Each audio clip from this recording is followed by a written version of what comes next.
This is just great. So I get up, go on my walk, and weatherman said it was gonna rain today, later on today. It was a bit cloudy when I started, but then the downpour came. I'm talking about 2 miles before I got to my destination to record this video. So, we about to sit down for some breakfast, man, and we about to talk watches.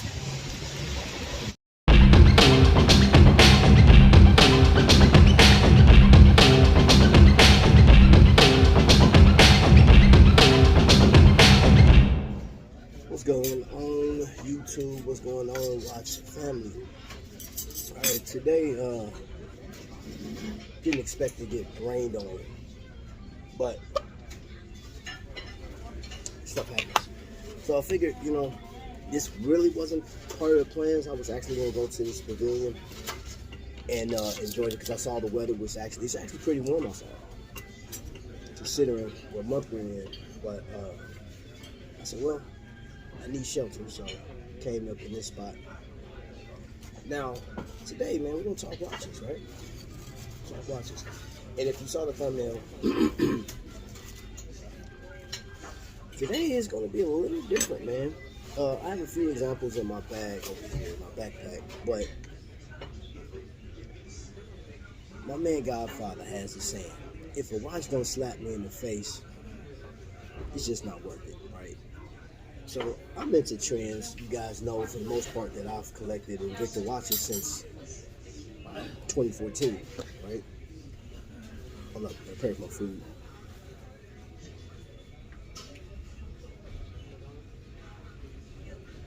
All right.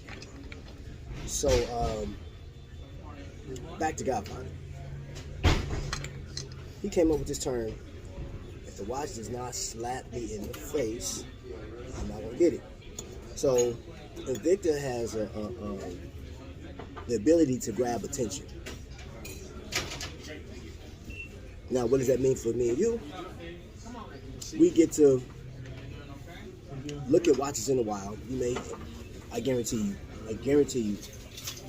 you ain't even gotta look that hard. There's a lot of Invicta collectors out here, right? You just walk past and the word gaudy comes to mind because you hear that a lot on YouTube, right? But for the most part, the millions of oh, wait a minute.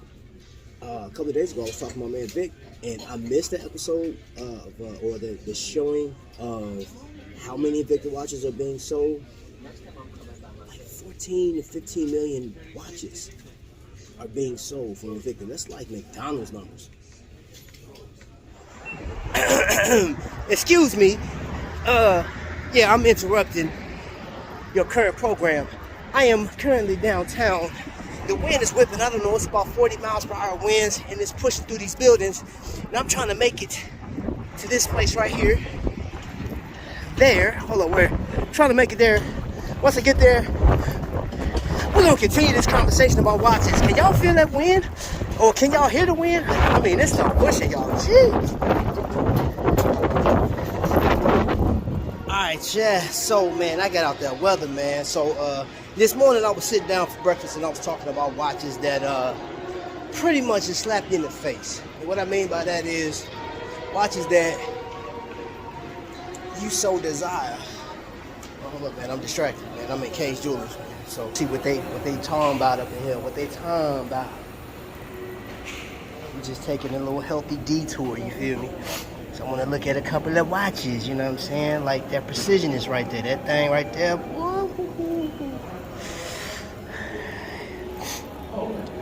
Yeah, man, and then let's see, hold on, let's see what we got. Yeah, nice little dress watch. What up, man? What's going on, brother? What you been into? Man, you know. Man, it's good seeing you. How you doing, man? You know, I'm still on my grind out here, man. Collecting watches, talking about watches. You always love watches. Man, you listen. Watches rule the world, man. Right. Good watch, you know what I'm saying? I know you still got the Rollie, don't you? Oh yeah, but What you got? I got that. Woo! That was my 35 year. 35 years, that's nice, man. Man, you always got some nice watches, man. Man, sorry about that, man. So I used to work there, man. That's K Jewelers, man. It's really good people. and just getting a good look at some watches. And they mostly have a lot of Bulova pieces or Bulova pieces. But today, right now, so this morning I started talking about, watches that I particularly want to collect. But, I was kind of asking the question is, what watches really just slap you in the face? And what I mean by that is, like, what watches that captures everything about you, right? Stuff that you really want, because we already know, man. So on this journey of watch collecting, let me just rattle off a couple of names for you. Longines, Seiko, Rolex, AP, Patek Philippe. I mean, the list goes on and on. Now, some of the watches I just named, or the companies I just named, they're world-renowned companies, man. And Rolex being the big dog, I mean, we've talked about it so many different times. But with all of the watch collectors, the watch connoisseurs, the content creators, the YouTubers, whatever they want to call the people that sell watches that just happen to have a YouTube channel, you see the best 10, you see the best dive watch, you see the best luxury watch the money can buy, and then you see that term that's used, most affordable, and it always cracks me up when I see most affordable watch under $2,000, and I'm like, yo, who got $2,000 for a watch? I gotta save for that, you know what I'm saying? And then it's like this conversation I had with other collectors. They, people they won't respond on that. They won't talk about, they'll look at it, but they're like, I'm not gonna respond, because now I'm gonna be singled out. People are like, hey, you ain't got $2,000 to buy this watch, and then you may feel some type of way, man. But for me, there's a few watches that when I saw them, it was over with. I'm talking about over with, man. For example, Phoibos Apollo. Now, I don't expect everybody to like this watch. However, when I saw the handset, I said, oh man, that right there. And the first person I talked to Dave D. Now, if you don't know who Dave D is, if you don't have a Dave D in your corner, man, you tripping. And Dave D has a number of different brands. He collects Invicta watches too, and Aragon, but like, man, he put me on to some other watches, man. Like, he's the benchmark for me, you know what I'm saying? And then, of course, you got DK. There's a couple of you guys out there, Texas T, all you guys have a lot of nice watches, you know what I'm saying? But for the most part, I was introduced to certain watches, and then I seen Tommy Big Time. He posted a watch, and he actually did a review on one, and it made me look at this company like, yo, that's really nice. Now, if you guys saw the last video I did with the Nubeo, right? Some of you guys responded to that and said, hey, you know what? That's on my list to get, and anybody, that's an alternative to like the Invicta pieces. But the thing about it, the watches that you see, they have to talk to you. They have to talk to you, man, because of course you have Hublot, Tudor, you know what I'm saying? Which I'm a fan of Tudor. I like Tudor watches, you know what I'm saying? Like, I think those are really nice, the heritage, the whole nine. But that does, I don't have the money to scratch to actually get that, man. But I'll tell you this, my ultimate grail would be an Omega. But that's not because of hype. I actually had the opportunity of rocking an Omega back in the day. It wasn't mine, it belonged to somebody I knew. And I just loved the way the finish, the fit, feel, the watch was just amazing. 007. Yeah.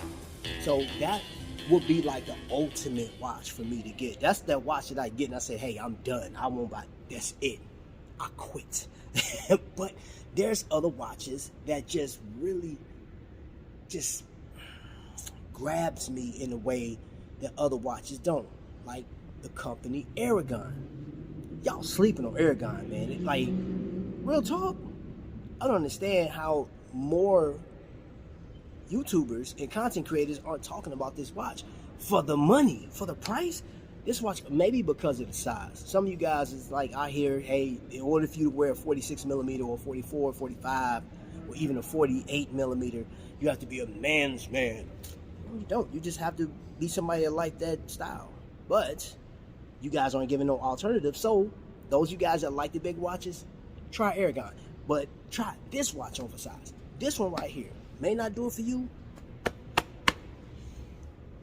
Whew.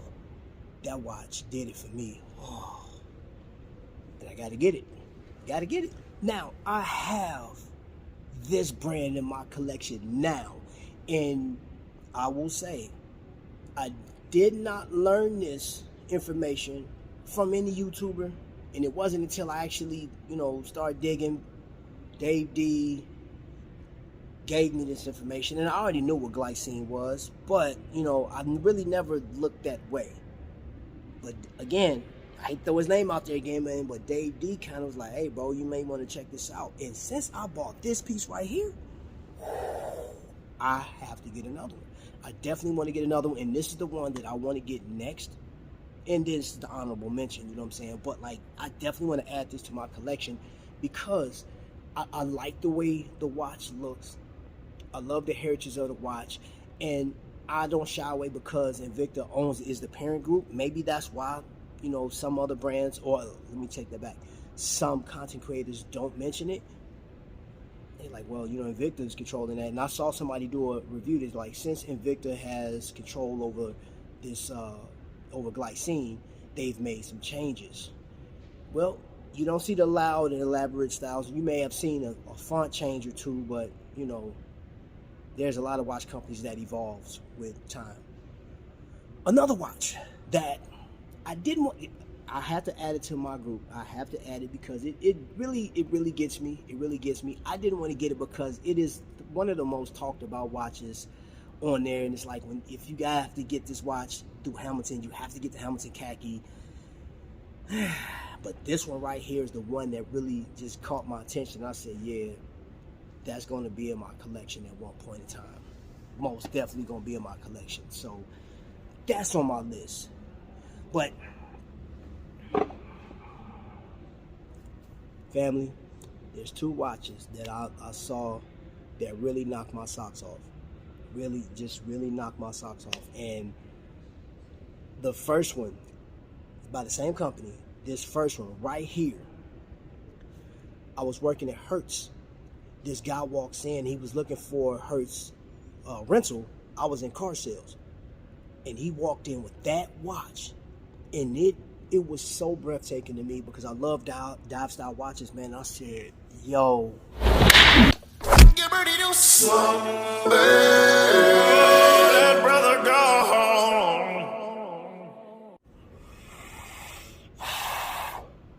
bro, what is that? He said, oh, it's my Tissot. He said, you never seen this? I said, no. That watch is beautiful. He explained it to me, told me what it was, in 80-hour power reserve, and I'm like, that's ridiculous. That's just ridiculous. So that watch is a must. Is a must-have. And then lastly, this one's sort of a toss-up because I really would like to have 3 of the same type, same style. One is a chronograph, and it's this chronograph right here. But the other 2, one's a quartz, other one's automatic. I just like this style, man. It gives me like Giorgenta vibes, man. Anything Giorgenta has designed, I just like it, man. I've always liked Giorgenta designs, man. So those are just a few. I'll be here all night to let y'all know what I really like. You know what I'm saying? I may even change my Core 5 to like Core 10. DK, don't even try it. Don't fault me for this. Y'all can't fault me for one. I'm trying to be reasonable, buy 5 watches this year, and based on what I'm seeing right now and the stuff that I want to put in there, and even some of the vintage Invicta stuff, this is about to be a challenge, man. This is going to be more of a challenge than somebody losing weight for their New Year's resolution. So, well, I would like to know, what do you guys think? Did you like the watches? That was just a few. You let me know what watches knock you off your feet. And I got to get going because I'm off work. I got to get home to my family. I love this scene behind me. It's very nice, but it's time to get gone. This is the city. So this is your boy, Trivision 3D, signing off. Wishing you the best night, best evening, best day, whenever you watch this. Until the next lightning strike, man, y'all be blessed.